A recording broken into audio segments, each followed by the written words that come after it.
ప్రియులారా, వాక్యం నేర్చుకుందాం. దయచేసి అందరు బైబిల్లో ఓపెన్ చేయండి. రాసుకోగలిగిన బిడ్డలు రాసుకోండి. అపోస్తల కార్యములు 3వ అధ్యాయము 1వ వచనం నుండి కొన్ని మాటలు మనం చదువుకుందాం.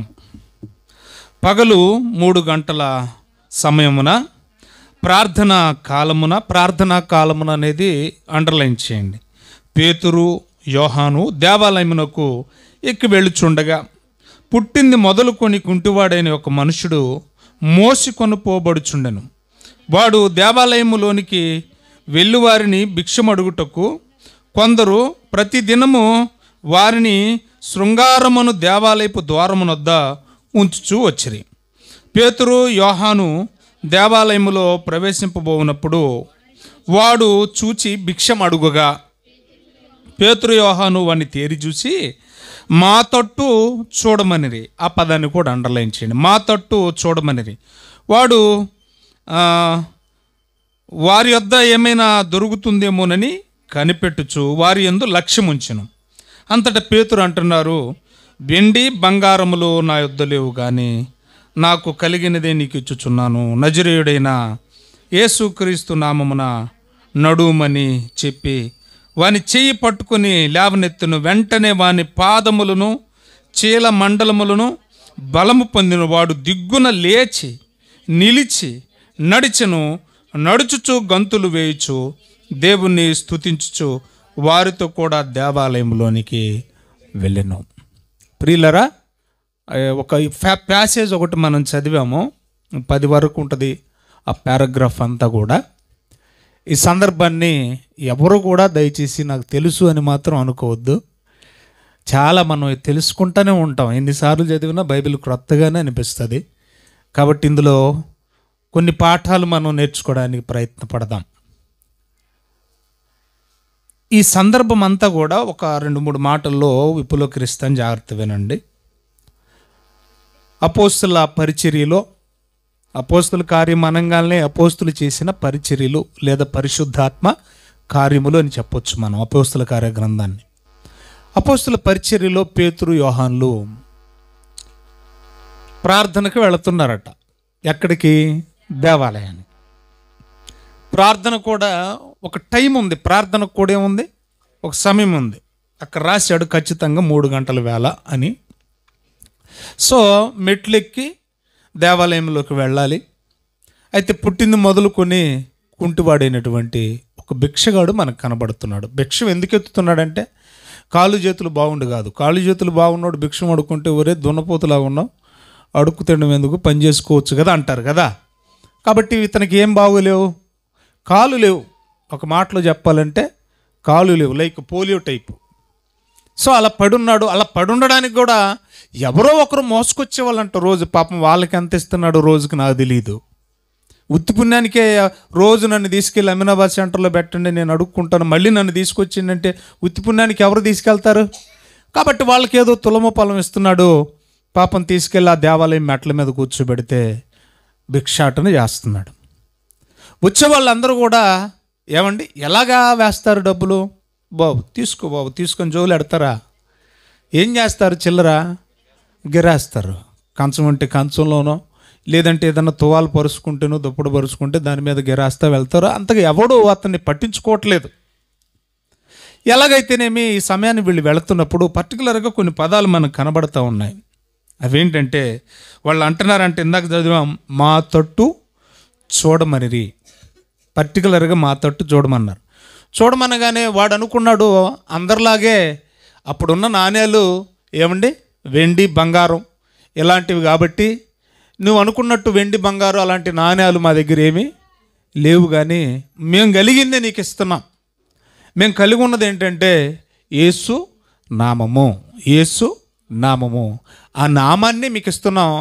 అయితే ఇంతవరకు వేసిన ఈ కానుకలు ఏవైతే ఉన్నాయో, చిల్లర వ్యక్తి ఏవై ఉన్నాయో అవి ఇవ్వడం వల్ల నీ కాళ్ళు రావు. అర్థమవుతుందా? సో అవి మేము ఇచ్చినంతకాలం నీ కాళ్ళు అలాగే ఉంటాయి, నువ్వు లేచి నడిచేది లేదు. కాబట్టి అసలు నువ్వు అడుక్కునే పరిస్థితే లేకుండా చేస్తాం. మేము కలిగింది అది. నీ కాళ్ళు వచ్చే ఏర్పాట్లు ఉన్నాయి, అవకాశం ఉంది అని చెప్పి యేసు నామమున వారిని స్వస్థపరిచాడు, దిగ్గును లేచాడు, నడిచాడు, వాళ్ళతో పాటు దేవాలయంలోకి వెళ్ళాడు. ఇది సందర్భం. ఇప్పుడు బైబిల్లోకి వెళ్ళి మనం ఆలోచించేద్దాం. పర్టికులర్గా ఇక్కడ నేను పేతురు గురించి మాట్లాడతా. దేవుని చిత్తమైతే ఈరోజు కాకపోతే రేపు భీమార్జునరావు నాన్నగారింటి దగ్గర మాట్లాడుకుందాం, సరేనా? అయినంత వరకు మాట్లాడతాను. మిగిలింది ఏదన్నా ఉంటే రేపు అస్సలు మిస్ అవ్వద్దు మీరు, రైట్? ఇక్కడ పేతురు గురించి నేను పర్టికులర్గా మాట్లాడుతున్నా. అదేంటి గారు, ఇద్దరు ఉన్నారు కదా, ఒక్కడి గురించి ఎందుకు మీరు మాట్లాడతారంటే, పేరుకి ఇద్దరు ఉన్నారు కానీ అక్కడ స్పందించింది ఒక్కడే. అర్థమవుతుందా? స్పందించింది ఎవరు? ఒకడే. అంటే ప్రతిదానికి మాట్లాడుతూ వచ్చింది, ప్రతిదానికి స్పందించింది ఒకడే. వెళ్ళేది ఇద్దరైన అపోస్తులు, అక్కడ ఎక్కువగా స్పందించింది పేతురే. అందుకనే పర్టికులర్గా రాశాడు. 6వ వచనం మీరు చూస్తే పేతురే అంటున్నాడు. చూడు, మా యొద్ద అనే పదప్రయోగం ఆయన అక్కడ చేయలేదు, నా యొద్ద అంటున్నాడు. కాబట్టి ఈరోజు మనం పేతురు గురించి మాట్లాడుకుందాం. ప్రియులారా, యేసు నామమున లేచి నడుము అని చెప్పడం సామాన్యమైన విషయమా? అలాగ అన్నంత మాత్రాన పుట్టింది మొదలుకొని కుంటివాడు లేచి నడవడం అనేది చిన్న విషయమా? ఇక్కడ మనం నేర్చుకోవాల్సిన గొప్ప పాఠం ఏంటంటే, పేతురికి అంత బలం ఎక్కడది? యేసు నామమున అమ్మ నువ్వు లేచి నడువు అంటే నువ్వు నడుస్తావా? నేను అనగానే నడవలేవు. మరి యేసు నామమున లేచి నడువు అన్న పేతురులో ఆ బలం ఎక్కడి నుంచి వచ్చింది? ఆ మాట అనగానే లేచి నడిచేంత శక్తి పేతురికి ఎలా వచ్చింది? పేతురులో ఆ శక్తి సామర్థ్యాలు ఎలాగొచ్చాయి, ఆ బలం ఎలాగొచ్చింది అనేది రాత్రి మనం ఆలోచించాలి. ఎందుకంటే ఆయన గతానికి వెళ్ళి మనం ఆలోచన చేస్తే, ఒకప్పుడు అబద్ధం ఆడినోడు, ఒకప్పుడు ఏమాడినోడు, ఒకప్పుడు అబద్ధికుడు. బైబిల్ మనం చదువుతూ ఉంటే అబద్ధికుడు అని ఉంది, అల్ప విశ్వాసి అని ఉంది. కొన్ని సందర్భాలు మీరు చూడండి. మత్తయి సువార్త 14:31 వచనంలో నీటి మీద, సముద్రం మీద నడుస్తున్నప్పుడు ఆ గాలికి, ఆ అలజడికి భయపడి నీళ్ళల్లో మునిగిపోయాడు. అప్పుడు ఎప్పుడు? యేసు ప్రభు ఉన్నప్పుడు. యేసు ప్రభు నీళ్ళల్లో మునుగుతున్న ఆ వ్యక్తితో అన్న మాట ఏంటో తెలుసా? అల్ప విశ్వాసి అన్నాడు. బాగా వినాలి. మీరు విశ్వాసులు కదా, మీరు ఎవరు అల్ప విశ్వాసులు లేరు కదా, అంటే మీకంటే హీనంగా ఉన్నాడు కదా విశ్వాసంలో. ఒక అల్ప విశ్వాసి ఇంత బలమైన కార్యం ఎలా చేయగలిగాడు? అపోస్తుల కార్యాల్లోకి వచ్చేసరికి మరలా ఇంకా కొంచెం మనం కిందికి వెళ్ళి ఆలోచిస్తే, లోకసువార్త 22వ అధ్యాయం 61 వచనంలో 3 సార్లు అనేసాడట. ఏమన్నాడంట? అసలు ఆ ప్రభు అనేవాడు ఎవడో నాకు తెలీదు. ముమ్మారు అబద్ధం ఆడాడు. ఎన్నిసార్లు ఆడాడట?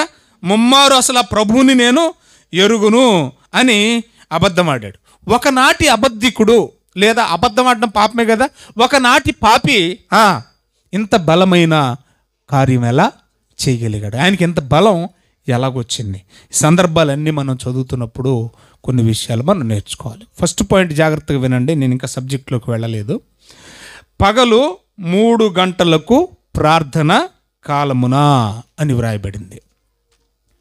ప్రతి మాట మనకు అన్వయించుకుందాం. అపోస్తుల కార్యాల్లో 3వ అధ్యాయంలో 1వ వచనంలో ఏమనుందట? పగలు 3 గంటలకు ప్రార్థన కాలమున అని వ్రాయబడింది.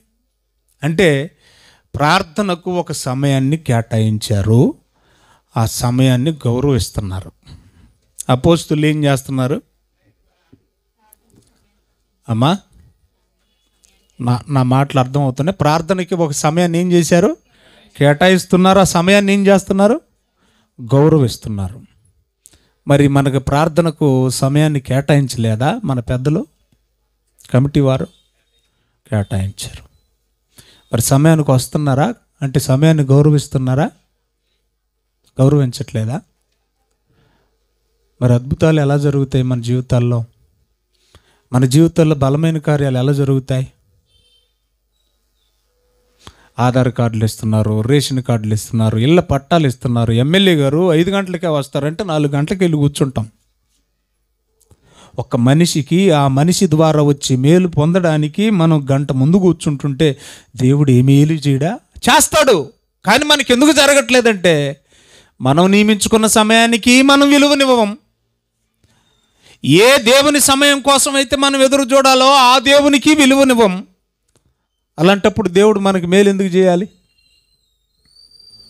ఎప్పుడైనా గుర్తుపెట్టుకోండి, సమయాన్ని మనం నియమించుకున్న తర్వాత ఖచ్చితంగా అది ఫాలో అవ్వాలి. మీకు తెలుసో లేదో నాకు తెలియదు, కానీ ముస్లిం సోదరులు ఖచ్చితంగా శుక్రవారం సాయంకాల వేళ 5 గంటలకు నమాజ్ టైం అంటే వాళ్ళు ఎన్ని పనుల్లో ఉన్నా సరే అల్లాహు అక్బర్ అల్లా అనగానే ఏం చేస్తారో తెలుసా?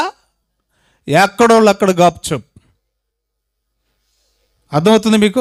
ఏ పని ఉన్నా, ఎంత పని ఉన్నా కూడా ఏం చేస్తారు? ఆపేస్తారు. చక్కగా వాళ్ళకు ఉన్నటువంటి టోపీలు తీసుకొని పెట్టుకుంటారు.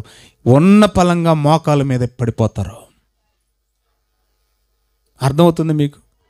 దేవునికి సమయానికి ఇచ్చే విలువది. మరి మనం ఎంత లిబరల్ అయిపోయామంటే, మనం ఎంత క్యాజువల్ అయిపోయామంటే, మనం లెక్కలేనితనం అయిపోయిందండి. దేవుడు ప్రతీది చూస్తాడు. ప్రియులరా, నువ్వు సమయానికి వస్తున్నావా? సమయాన్ని పాటిస్తున్నావా? సమయాన్ని గౌరవిస్తున్నావా? దేవుని మాటలకు విలువనిస్తున్నావా? ఏదో క్యాజువల్గా వెళ్దామని అన్నట్టు వస్తున్నావా? అన్నీ చూస్తాడు దేవుడు. ప్రతిదానికి ప్రతిఫలం ఇస్తాడు దేవుడు. బైబిల్ గ్రంథంలో కొన్ని సందర్భాలు మనం చూస్తుంటే సమయాలు పెట్టుకున్నారు ప్రార్థన చేసుకోవడానికి. ప్రార్థన కోసం ప్రత్యేకంగా సమయాన్ని నియమించుకొని ఖచ్చితంగా ఎన్ని పనులు ఉన్న భక్తుల జీవితాల్లో మీరు గమనించండి. భక్తులు అంత విజయవంతమైన జీవితాన్ని ఎందుకు కలిగి ఉన్నారు? భక్తుల జీవితాల్లో బలమైన కార్యాలు ఎందుకు చేయగలిగారంటే, వారు ప్రార్థనకు ఒక సమయాన్ని పెట్టుకునేవాళ్ళు. ఎక్కడున్నా, ట్రైన్లో పోతున్నా, నడిచి వెళుతున్నా ఖచ్చితంగా సమయానికి ఏం చేసేవాళ్ళు? ఆ సమయాన్ని ఆ ప్రార్థనకి ఇచ్చేసేవాళ్ళు. మనకు ఒక సమయం ఉండదు, ఒక పాడు ఉండదు. చూడండి మరొక సందర్భాన్ని, అదే అపోస్తుల కార్యాలు 10వ అధ్యాయము 9వ వచనం చూస్తే, పేతురు గారికి ఉన్న అలవాటు ఏంటో చూడండి.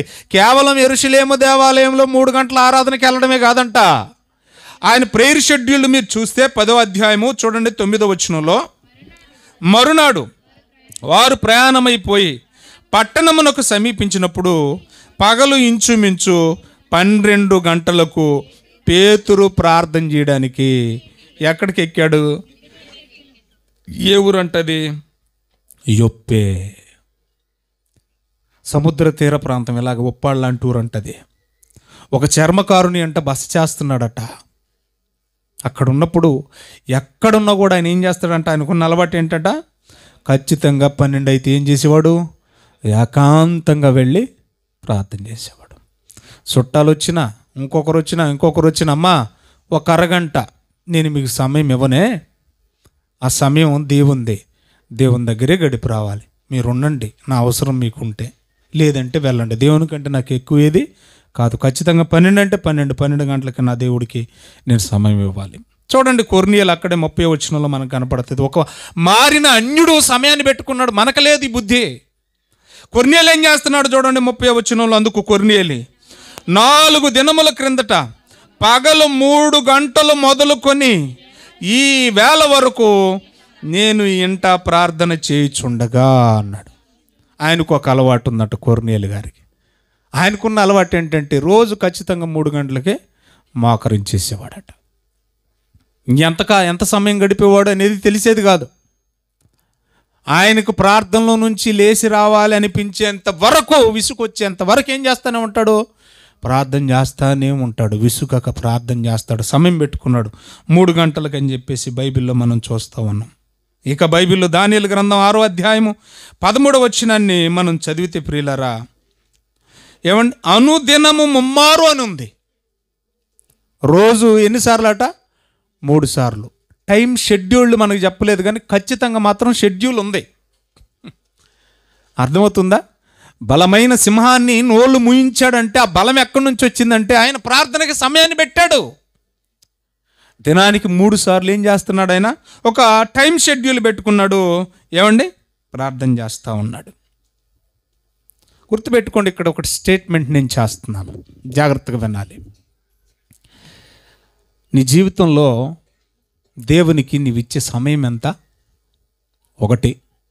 రెండోది, అసలు దేవునికి మనం సమయాన్ని ఇస్తున్నామా?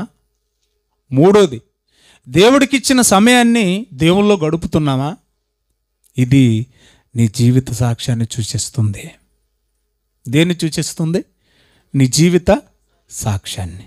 అది ఎలాగండి పాస్టర్ గారు అని అంటే, ఖచ్చితంగా నేను 5 గంటలు లేచిపోతానండి. ఒక అరగంట సేపు అటు ఇటు తిరుగుతాను, కొంచెం మైండ్ ఫ్రెష్ అవ్వాలి కదా. ఆ తర్వాత బైబిల్ తీసుకొని కూర్చుంటాను. 5:30 నుండి 6:30 వరకు గంట సేపు ఖచ్చితంగా బైబిల్ దగ్గర కూర్చోవాలి నేను. ఈ సమయం మా పిల్లలకి తెలుసు, మా ఆవిడకి తెలుసు. ఈలోపు ఎంత పెద్దోడు వచ్చినా కూడా ఆయన ప్రార్థనలో ఉన్నారండి, గంట సేపు తర్వాత రండి అని చెప్తారు.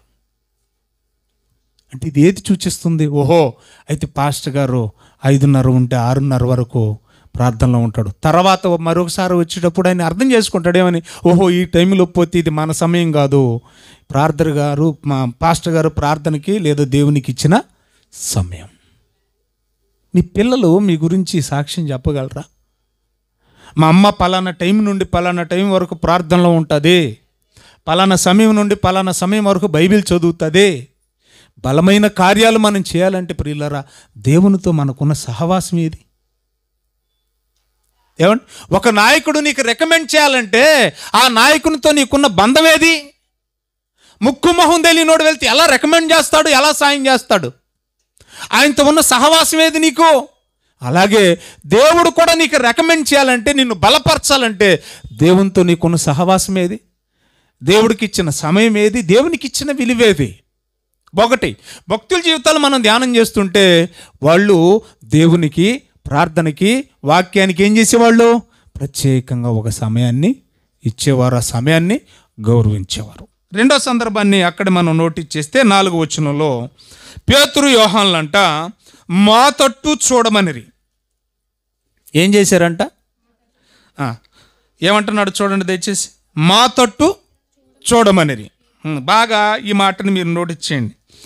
బహుశా ఎవరు కూడా ఈ పదం ప్రయోగించుండరు. అందరూ రావడం, ఆడెంక కూడా చూస్తారో చూడరో కూడా నాకు తెలియదు, చెల్లరేయడం వెళ్ళిపోవడమే తప్ప బాబు నా వైపు చూడు అని ఎవరు అడుగుండరేమో బహుశా.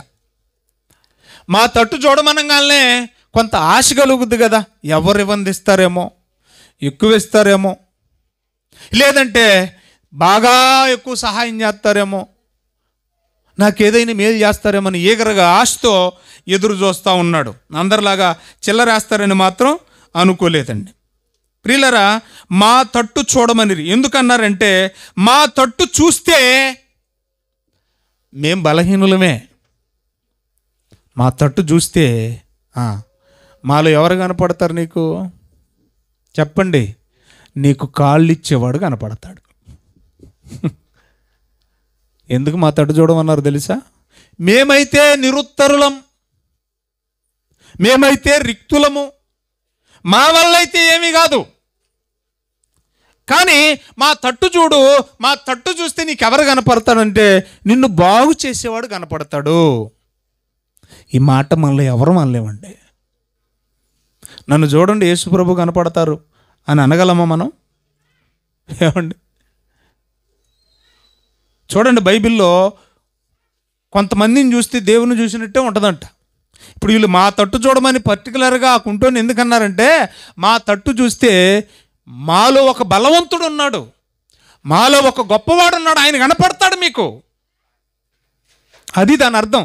చూడండి ఈ మాటకి బైబిల్లో కొన్ని రెఫరెన్సులు, బైబిల్ 1-2 టచ్ చేస్తాను దయచేసి. ఆదికాండం 33వ అధ్యాయం 10వ వచనంలో ఏశావు యాకోబులు కనపడతారు. ఏశావు పెద్దోడు, మరి అన్నను మోసం చేసి తమ్ముడు యాకోబు వెళ్ళాడు మావన్ దగ్గరికి, లాబాన్ దగ్గరికి. మరలా తిరిగి ఇంటికి వచ్చేస్తున్నాడు. అన్నను కలుసుకోవడానికి వస్తున్నాడు, కానీ కొంత మనసులో అయితే భయం ఉంది. ఎందుకంటే మోసం చేసి వెళ్ళిపోయాను, ఆ కక్ష నా మీద పెట్టుకొని ఏమైనా చేస్తాడేమోనని. ఆయన మెత్తబెట్టడానికి ముందుగానే కొన్ని గొర్రెలు, కొన్ని మేకలు, కొంతమంది సేవకుల్ని పంపించి ఇవెవరివని ఏశావు అడుగుతుంటే, నా ఏలినవాడవైన నీ కొరకు నా ఏలినవాడైన యాకోబు గారు పంపించినటువంటి కానుక అని. ఇలాగా ఎందుకు మెత్తబెడతా వచ్చాడంటే, అవి చూసినప్పుడు నా తమ్ముడు నా మీద చాలా ప్రేమ కలిగి ఉన్నాడు, నేనే అపార్థం చేసుకున్నానేమన్న మనసు కలిగిచ్చాడు చివరికి. ఈ సందర్భాలన్నీ చదువుతున్న తర్వాత చివరాఖరికి ఆయన మాటలు చూడండి ఎలా ఉంటాయి, యాకోబు మాటలు చూడండి ఎలాగ ఉంటాయో. ఒకప్పుడు అన్న ఆకలితో ఉన్నవాడు, కోపంతో ఉన్నవాడు. ఏమండి, కోపంతో ఉన్నవాళ్ళు ఎవరుంటారు చెప్పండి? అపవాదే కదా. యోహాను మొదటి పత్రిక మనం చదువుతున్నప్పుడు 3వ అధ్యాయంలో వాడు ఎందుకు తన తమ్ముడిని చంపేశాడు, తనకెందుకు కోపం వచ్చింది, వాడు దుష్టుని సంబంధి గనుకనే కదా అని ఎవరి గురించి మాట్లాడాడు? కయ్యూను గురించి మాట్లాడాడు. ఇప్పుడు కయ్యూను ఎవరి సంబంధి అమ్మా? అపవాది సంబంధి. ఎందుకని అని అంటే 4వ అధ్యాయం ఆదికాండానికి వచ్చేసరికి దేవుడు అడుగుతున్నాడు, తమ్ముని చంపేశాడు కదా, ఎందువల్ల చంపేశాడంటే కోపంతో చంపేశాడు. అందుకే దేవుడు అడిగిన మొట్టమొదటి ప్రశ్న ఏంటంటే కయ్యూను నీకు కోపమేలా, నీవెందుకు ముఖము చిన్నబుచ్చుకున్నావు, నీవు సత్క్రియ చేసిన ఎడల తలను ఎత్తుకొనవా. ఈ పదాలు మనం చూస్తాం. సో కోపం బాగా చూపిస్తున్న వ్యక్తిలో వాస్తవంగా ఎవరు కనిపించాలి? సాతాను కనపడాలి. అది ఒకప్పుడు. కానీ తమ్ముడు తిరిగి వచ్చే సమయానికి ఆయనలో కోపం లేదు. ఎవరు కనపడుతున్నారు, ఏం మాట్లాడుతున్నాడు చూడండి. 10వ వచనం చదవండి. ఆదికాండం 33వ అధ్యాయం 10వ వచనం. అప్పుడు యాకోబు, అట్లు కాదు, దయచేసి నేను ఇచ్చే ఈ మందలు ఇవి తీసుకోను అని మాత్రం అనకు. తీసుకొని అనకు అన్నయ్య గారు, తీసుకొని అనొద్దు అన్నయ్య గారు. నీ దయా నీ కటాక్షం నిజంగా నా మీద ఉంటే చిత్తగించి నా చేత ఈ కానుక పుచ్చుకొనుము. నిన్ను చూస్తే నాకు ఎలాగుందంటే దేవుణ్ణి చూసినట్టుంది అన్నయ్య. నీలో నాకు ఎవరు కనపడుతున్నారు తెలుసా అన్నయ్య? చెప్పాలి. దేవుణ్ణి చూసినట్టుంది అన్నయ్య. ఎంత బాగుందండి అన్నమాట. ఎంత గొప్పోడైనా కరిగిపోడు, ఎంత కఠినుడైనా సరే కరిగిపోడు. అన్నయ్య నిజంగా నీకు కటాక్షం ఉంటే కానుక పుచ్చుకొని నిన్ను చూస్తే నాకు దేవుడు కనపడుతున్నాడు అన్నయ్య. పేతురు యోహాన్లో మా తట్టు చూడమండి. ఎందుకని మా అందం చూడండి, మా సోగు చూడండి అని కాదు. అర్థమవుతుందా? చెమటలు బట్టి జిడ్డు మొహాలు వేసుకొని సరిగ్గా బట్టలు ఉతుక్కొనక ఏమండి సంచార జీవులు కదండి పాపం అపోస్తులు. వాళ్ళకి సుఖం ఎక్కడుందండి? మననే మాట్లాడుకున్నాం పేతురు గురించి, మననే మాట్లాడుకున్నాం పౌలు గురించి. మా తట్టు చూడమంటే వాళ్ళు సోగు చూడమని కాదు, మా వైపు చూడండి. నిన్ను బలపరిచేవాడు, నిన్ను స్వస్థపరిచేవాడు నీకు కనపడతాడు. మా వైపు చూస్తే మేమేమో కాసులు కురిపిస్తామో, మేమేదో కాగితాలు ఇచ్చేస్తామని కాదు, వాటికంటే గొప్పది ఇస్తాం. గొప్పది ఇవ్వడానికే మేము వచ్చాం. అందుకే దేవుడు మమ్మల్ని పంపాడు. మా వైపు చూడు, మా వల్ల జరగదు అది. మాలో ఒక ఆయన ఉన్నాడు, ఆయన కనపడతాడు. మరొక సందర్భాన్ని మనం చూద్దాం. అక్కడే అపోస్తుల కార్యాలు 6వ అధ్యాయం 15వ వచనం మనం చూస్తే, దేశ విదేశాల నుంచి వచ్చేసారంట స్టెఫెనుతో తర్కించడానికి. చివరి ఆఖరికి స్టెఫెను మీద నేరం మోపేశారు. ఇదిగో ఆ నజరేయుడైన యేసు మెస్సీయను దూషిస్తున్నాడు వీడు, మన మోషే గారి ద్వారా ఇచ్చిన ధర్మశాస్త్రానికి విరుద్ధంగానే కార్యాలు చేస్తున్నాడు, చివరాఖరికి వీడు దైవ దూషణ చేస్తున్నాడని ఆయన మీద నేరం మోపితే, వాక్య ప్రకారం మేము మాట్లాడుకుందాం రండి కూర్చుందాం అని చెప్పేసి సభను ఏర్పాటు చేశారు. దేశ విదేశాల నుంచి జ్ఞానులు వచ్చారు, కానీ ఎవ్వడు కూడా స్టెఫెనుతో తర్కించి వాదించడానికి వారి జ్ఞానం సరిపోవట్లేదంట. ఓడిపోతూ ఉన్నారట. ఇంక ఓడిపోయినోడు చేసేది ఏం పని? చేతగానోడు చేసే పని ఏంటి? చంపేస్తాడు. అర్థమవుతుందా? చేతైనోడు వాదించి గెలిపిస్తాడు, చేతగానోడు ఏం చేస్తాడు? కర్రలో బడితులో రాళ్ళు తీసుకొని కొట్టి చంపేస్తాడు. ఏమండి, ఇప్పుడు ఈ చేతగానోళ్ళు అందరూ కూడా వాదిద్దామా అంటే సబ్జెక్ట్ లేదు, చంపేద్దామంటే కారణం దొరకట్లేదు. పైపెచ్చు స్టెఫెన్ను చూస్తే భయపడుతున్నారు. ఎందుకు తెలుసా? ఆయన చూస్తే స్టెఫెన్లాగా కనపడటం లేదట. మరి ఎలా కనపడుతున్నాడు? దేవదూతలాగా కనపడుతున్నాడట, దైవత్వం కనపడుతుందంట. అందుకనే వాళ్ళు కూడా ఏమి చేయలేక వెళ్ళిపోతే, ఇంతగా చంపింది ఎవరంటే వాళ్ళు ఎందుకు ఏమి చేయలేక వెళ్ళిపోయారో తెలుసా? వాదించిన వాళ్ళు ఓడిపోయి ఆయన్ని చూసి భయపడ్డారు. ఎందుకంటే అతనిలో దేవత్వం కనబడుతోంది, అతనిలో దైవతత్వం కనపడుతోంది. ఈ సందర్భాన్ని మనం మళ్ళా అపోస్తుల కార్యము 3వ అధ్యాయానికి వచ్చి మనం ఆలోచిస్తే వాళ్ళు ఏమన్నారో తెలుసా? మా తట్టు చూడము. ఎందుకు చూడమన్నారు? మాలో ఒక ఆయన ఉన్నాడు, ఆయన నీకు తెలియాలి, ఆయన నీకు కనబడాలి, ఆయన శక్తి సామర్థ్యాలు ఏంటో నీవు తెలుసుకోవాలి. 3వ సందర్భాన్ని 6వ వచనం చూద్దాం, చదవండి. కేవలం పేతురు మాత్రమే మాట్లాడుతున్నాడు. ఏమండి, ఒకటి వాళ్ళు ప్రార్థనకి సమయాన్ని ఇచ్చారు, కేటాయించారు. ప్రేయర్ షెడ్యూల్డ్ ఒకటి పెట్టుకున్నారు, దాన్ని గౌరవించారు. రెండోది ఏంటంట, ఏమండి, మమ్మల్ని చూడండి, మాలో ఎవరు కనపడతారు? క్రీస్తు కనబడతారు అంటున్నారు. ఈ మాట మనలో ఎవరమే చెప్పలేము. చూడండి దయచేసి మూడో మాటగా ఒక మాట చదువుదాం. 6వ వచనం చదువునాను.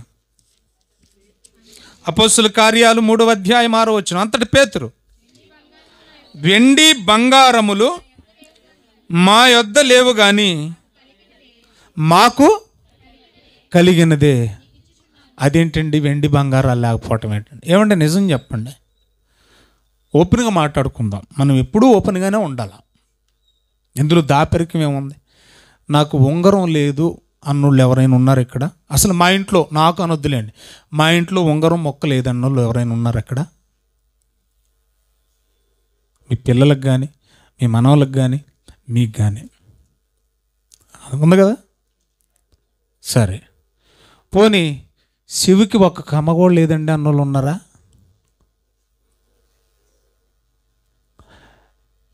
మీ భార్యలకు కానీ, మీ పిల్లలకు కానీ, మీ అమ్మగారికి కానీ, మీ ఇంట్లో చెవుకి ఒక్క కమ్మ, చిన్న బంగారు కమ్మ ఉన్నాయి కదా? అంటే మీ ఇళ్ళలో ఏముంది? వెండి ఉంది. కాళ్ళకు పట్టీలు ఉంటున్నాయి కదా?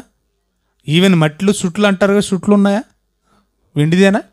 అంటే మీ ఇంట్లో ఎండి ఉంది, బంగారం ఉంది కదా? డబ్బులు కూడా ఉంటాయి కదా? లక్షల కోట్లు అక్కర్లేదు, 10 రూపాయలు ఉన్న డబ్బేగా. అంటే మీ ఇంట్లో డబ్బులు ఉన్నాయి, మీ ఇంట్లో వెండి ఉంది, మీ ఇంట్లో బంగారం ఉంది. కానీ చిత్రం ఏంటంటే ఇక్కడ వెండి బంగారములు మా యొద్ద లేవంటున్నాడు. ఏంటి అంటే వాళ్ళు బలహీనులే కావచ్చు, వాళ్ళు ఏమి లేనివారే కావచ్చు, కానీ బలమైన కార్యాలు చేశారు. యేసునామం లేచినటువంటి చిన్న విషయం అది. ఎలా చేయగలిగారు? రెండోది, ఈ మాట అంటున్నాడంటే నిజంగా వాళ్ళ ఆవిళ్ళకి కానీ, వాళ్ళ పిల్లలకి కానీ ఎవరి దగ్గర ఏమీ లేవా? ఉంటే అబద్ధం అన్నట్టేగా పేతురు. ఏమండి, లేవని పేతురు చెప్తున్నాడు. వెండి బంగారములు మా యొద్ద లేవు అంటే ఇప్పుడు లేవా? ఇంతకుముందు లేవా? ఇంతకుముందు ఉండేయండి. కానీ ప్రభువు నమ్ముకున్న తర్వాత ఏం చేశారంట? వాటన్నింటినీ విడిచిపెట్టేశారు. చూద్దాం ఆ మాట బైబిల్లో ఒకసారి. అందరూ బైబిల్ ఓపెన్ చేద్దాం. అన్నీ విడిచిపెట్టేశారండి. పేతురే అంటున్న మాట 19వ అధ్యాయం మత్తయి సువార్త 19వ అధ్యాయం 27వ వచనం చూడండి దయచేసి. వెండి బంగారములు మా యొద్ద లేవని ఎందుకు అన్నారంటే వై? బికాస్ చూడండి మత్తయి సువార్త 19వ అధ్యాయం 27వ వచనం. పేతురే అంటున్నాడు. ఇందాక అక్కడ అన్నది ఎవరు? 6వ వచనంలో పేతురే ఏమన్నాడు? వెండి బంగారములు నా యొద్ద, నీ యొద్దే ఎందుకు లేవు పేతురా అని అంటే, ఎందుకు లేవు అన్నదానికి ఆన్సర్ చెప్తున్నాడు. మత్తయి సువార్త 19వ అధ్యాయం 27వ వచనం చదవండి.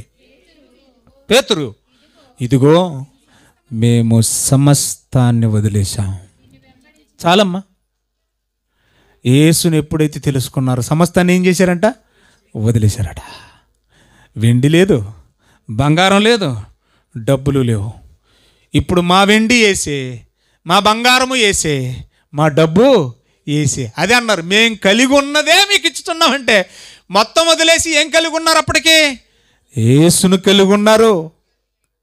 అందుకన్నారు, మా వైపు చూడండి, మా తట్టు చూడండి, మేము కలిగి ఉన్నది మీకు కనబడుతుంది. అంతే కదండి. నన్ను చూస్తే నేను ఏదైతే కలిగి ఉన్నానో అదే మీకు కనపడుతుంది. నేను వాచ్ పెట్టుకుంటే వాచ్ కనపడుతుంది, షర్ట్ వేసుకుంటే షర్ట్ కనపడుతుంది, అంతే కదా? కళ్ళజోడు పెట్టుకుంటే కళ్ళజోడు నేను కలిగి ఉన్నది మీకు కనపడుతుంది. మా తట్టు ఎందుకు చూడమన్నారు తెలుసా? మా దగ్గర ఏమీ లేదు, మేము కలిగి ఉన్నది ఒకే ఒక్కటే, క్రీస్తు. అన్నీ వదిలేశారంట. ఏమండి అంటే ఏమీ లేని వాళ్ళు. మళ్ళీ మరొక మాట చెప్పనా, అలాగని చదవర్లు కాదు,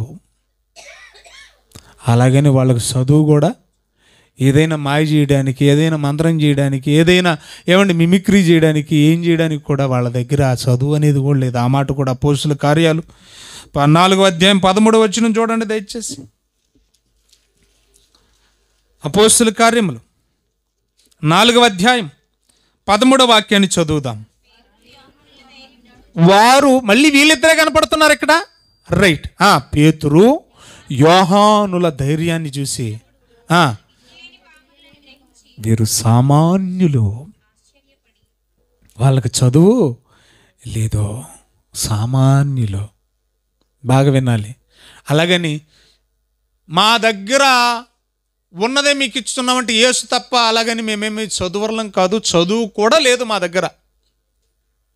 ఏమి కూడా లేదు చెప్పండి, విద్య కూడా లేదు. అలాగని ఏమైనా గుర్తింపు ఉన్నారా? బాగా పాపులర్ ఉన్న గుర్తింపు ఉన్నారా? అప్పుడప్పుడు మనం అంటూ ఉంటాం, ఏమండి కామెర్లు వచ్చేయండి అనగానే టప్పని ఏమని చెప్తాం మనం, వెళ్ళాలని అంటాం. ఎక్కడికి అంటమా, ఎక్కడమ్మా, వెళ్ళాలంటే బాబా అంటారు, వెళ్ళని కూడా అంటారు. అంటే వెళ్ళనగానే కామెర్లకు మంది ఇచ్చానికి ఏముంది, గుర్తింపు ఉంది. అవునా కదా? రైట్. అలాగని వీళ్ళు ఏమైనా గుర్తింపు ఉన్నోళ్ళ? గుర్తింపు ఉన్నోళ్ళు అసలే కాదు. ఒక మాట చెప్పనా నేను మీకు, బైబిల్లో బెత్సయిదా అనే ప్రాంతం మనకు కనపడుతుంది. సముద్ర తీర ప్రాంతం, మధ్యధర సముద్ర తీర ప్రాంతం. బాగా వినాలి ఈ మాట. బెత్సయిదా అనగానే అక్కడ ఉండే వాళ్ళందరూ కూడా చేపలు పట్టి జాలర్లు. ఆ చేపలు పట్టే జాలర్లు అంటేనే గుర్తింపు లేనోళ్ళు. బెత్సయిదా వారు అంటేనే ఏంటి, గుర్తింపు లేనోళ్ళు. వాళ్ళు ఎవరు పెద్దగా పట్టించుకోరు. ఇప్పుడు ఈ పేతురు యోహానులు కూడా ఎవరో తెలుసా, బెత్సయిదా వాళ్ళు. వీళ్ళని 3 చూడాలి మీరు. వాళ్ళ దగ్గర ఏమీ లేవు, అలాగని చదువు లేదు, అలాగని గుర్తింపు లేదు, కానీ ఏం చేయగలిగారు, బలమైన కార్యాలు చేశారు. ఇంకా మీరు బైబిల్ చదువుతూ వెళితే, నడిచి వెళుతుంటేనే పేతురు నీడపడి స్వస్థత నుండి లేచి వెళ్ళిపోయిన వాళ్ళు ఉన్నారు. అంత బలమైన కార్యాలు ఎలా చేయగలిగారు బెత్సయిదా వాళ్ళు వీళ్ళు అని ఉందా బైబిల్లో? చూడండి, ఆ మాట కూడా చూద్దాం దయచేసి. యోహాను సువార్త 1వ అధ్యాయము, యోహాను సువార్త 1వ అధ్యాయం. అందరు తీయాలి దయచేసి. ముగింపుకి వచ్చాను, మిగతా భాగం రేపు మాట్లాడుకుందాం. 44వ వచనం చదువుదాం. ఫిలిప్ ఎవరంట? బెత్సయిదా వాడు. అనగా ఆంద్రేయ, పేతురు అనువారి పట్టణపు కాపురస్తుడు. పేతురు అనువారి పట్టణపు కాపురస్తుడు. ఏమర్థమైంది మీకు? అది మళ్ళీ చదువు అమ్మ మాట. ఫిలిప్పు బెత్సయిదా వాడు. ఇంకా బెత్సయిదా వాళ్ళు ఎవరెవరంటే, ఆంద్రేయ కూడా బెత్సయిదా వాడే, పేతురు కూడా బెత్సయిదా వాడే. ఇప్పుడు బెత్సయిదా వాళ్ళంటే వాళ్ళకి ఏమి లేదు, గుర్తింపు లేదు. వాళ్ళని ఎవరు గుర్తించరు, వారు సామాన్యులు. ఇందాక విద్య లేని వారని రాశాడే, అక్కడ పుట్టినట్లు ఏమన్నాడు, సామాన్యులు. వాళ్ళకి ఏ పాపులారిటీ లేదు. కానీ పాయింట్ నోట్ ఇచ్చేయండి, ఎండింగ్ వర్డ్, మాకున్నదే, మేము కలిగిందే నీకు ఇస్తున్నాం. మేము కలిగింది ఏంటో తెలుసా? మేము కలిగింది ఏంటో తెలుసా? యేసు నామం. మేము కలిగింది ఏంటో తెలుసా?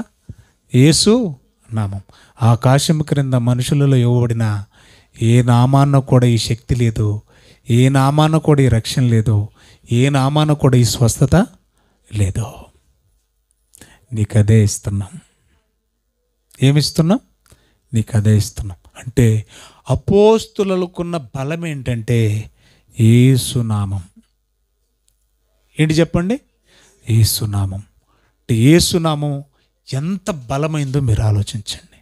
అది ఏదో మనం పేరు పెట్టేసుకుంటూ వచ్చేది కాదు, అది మనం కష్టపడి సంపాదించాలి. ఏం చేస్తే ఈ శక్తి, ఈ బలం పేతురుకు వచ్చింది? దేనివల్ల? ఎవరికి లేని బలం అపోస్తులకే ఎలాగొచ్చింది? వాళ్ళు ఎలా సంపాదించుకున్నారు ఆ బలాన్ని? యేసు నామము అనే బలాన్ని, యేసు అనే శక్తిని, క్రీస్తు అనే ఆ మహాశక్తిని వీళ్ళు ఎలా చూరగొన్నారు, ఎలా సంపాదించుకోగలిగారు? ఆ శక్తి వీళ్ళల్లోకి మాత్రమే ఎందుకు వచ్చింది? ఆ శక్తి మనలో ఎందుకు పనిచేయట్లేదు? ఆ శక్తిని మనం సంపాదించుకోలేమా? మరి ఆ రోజు జరిగిన కార్యాలు, బలమైన కార్యాలు, ఆ రోజు వాళ్ళు చేసిన కార్యాలు, ఈరోజు కోస్త కాకపోతే కాస్త, కాకపోతే కోస్త, ఏది మనం ఎందుకు చేయలేకపోతున్నాం?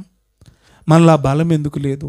ఈ రోజుల్లో మాయలు, మరాఠీలు చేసేవాళ్ళు ఎక్కువైపోయారు, కానీ నిజంగా ఇలాంటి బలమైన కార్యాలు చేసేవాళ్ళు కనబడ్డారు. కారణం ఏంటంటే వారిలో యేసు లేడు.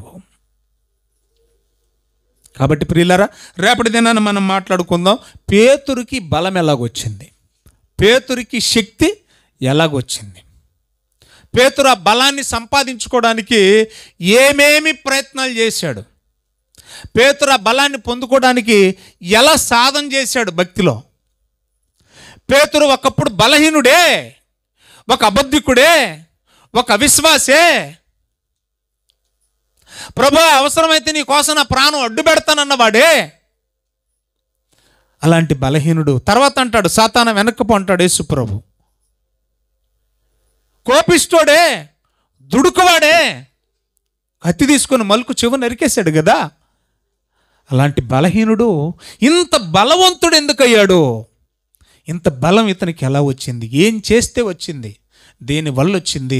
రేపు మాట్లాడుకుందాం. 3 విషయాలు నేను ఈరోజు సంభాషించాను. నంబర్ 1, అపోస్తులు వారి భక్తి విజయానికి గల మూల కారణం దేవునికి ప్రార్థనకి ఒక సమయాన్ని కేటాయించేవాళ్ళు, ఖచ్చితంగా అది పాటించేవాళ్ళు.